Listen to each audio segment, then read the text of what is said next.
To see a world in a grain of sand, and a heaven in a wild flower.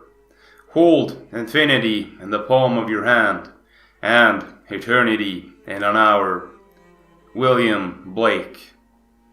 Welcome, mortals, to the Library of Gnosis.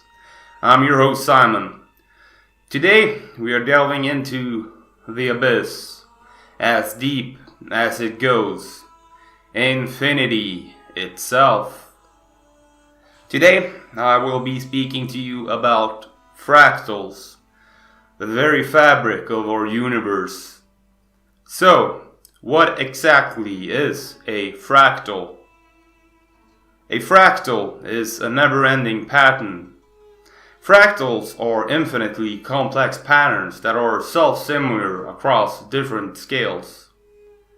They are created by repeating a simple process over and over in an ongoing feedback loop, driven by recursion.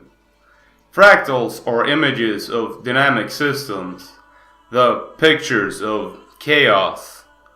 The term fractal was coined by the French mathematician Benoit Mandelbrot in 1975.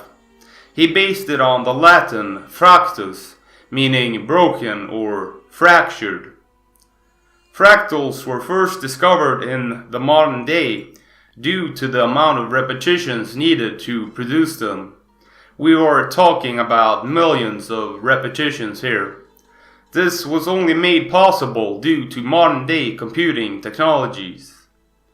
Although fractals have been used in architecture since long before Mandelbrot was born. Here is, for instance, an example of fractal geometry used in Middle Eastern architecture. Let me show you the first fractal ever produced through this use of mathematical repetition, the Mandelbrot set. This was created through only using the simple formula of Zn plus 1 equals Zn squared 2. With the discovery of fractals, Benoit also discovered something else: fractal dimensions. Fractals are very fascinating because of the fact that applying fractal dimensions to a finite object, like for instance in the example of the Sierpinski triangle, creates a finite object with a theoretically infinite surface area. I am not a mathematician by any sense of the word, so why am I talking about this purely theoretical concept? Well, because it's not theoretical at all. Fractals are all around us, everywhere. Once you begin to understand the fractal nature of reality, you will never look at the world the same way. Let me show you some images.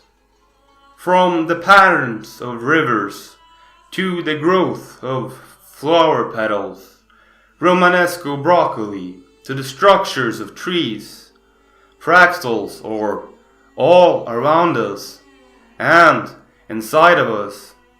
For instance, in the structure of our lungs.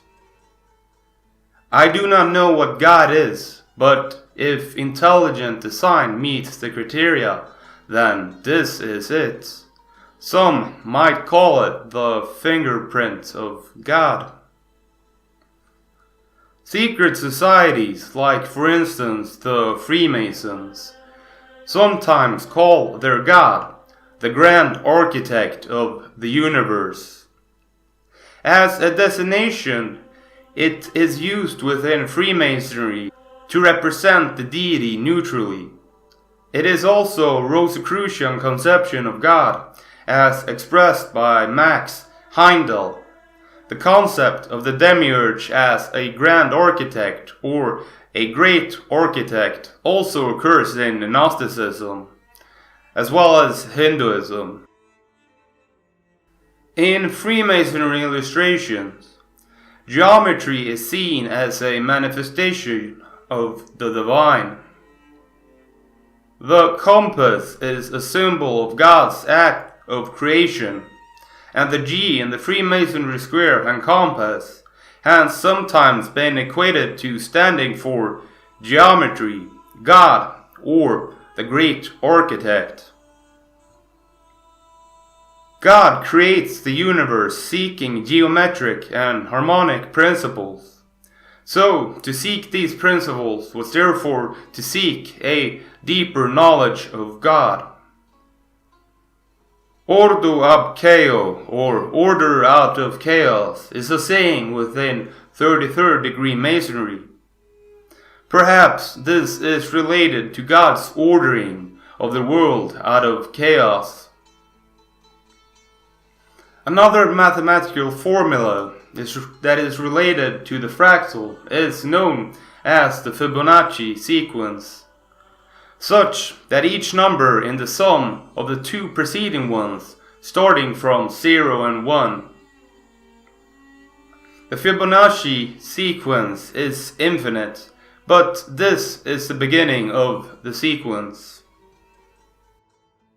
0, 1, 1, 2, 3, 5, 8, 13, 21, 34.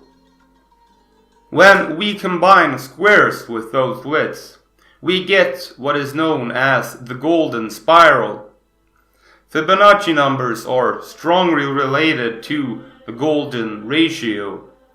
Binet's formula expresses the Fibonacci number in terms of n and the golden ratio, and implies that the ratio of two consecutive Fibonacci numbers tends to be the golden ratio as n increases.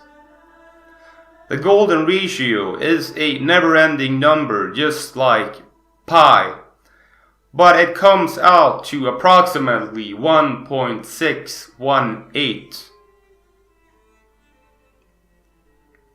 But what is even more remarkable about the golden spiral and the Fibonacci sequence is how often they appear in nature. The Fibonacci sequence is most easily spotted in the numbers of petals on flowers. For instance, in these three examples, each one is a Fibonacci number.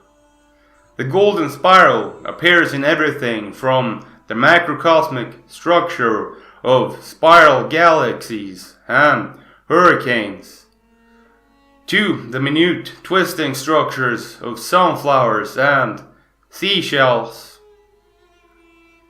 The fingerprint of intelligent designs seems apparent wherever you look in nature.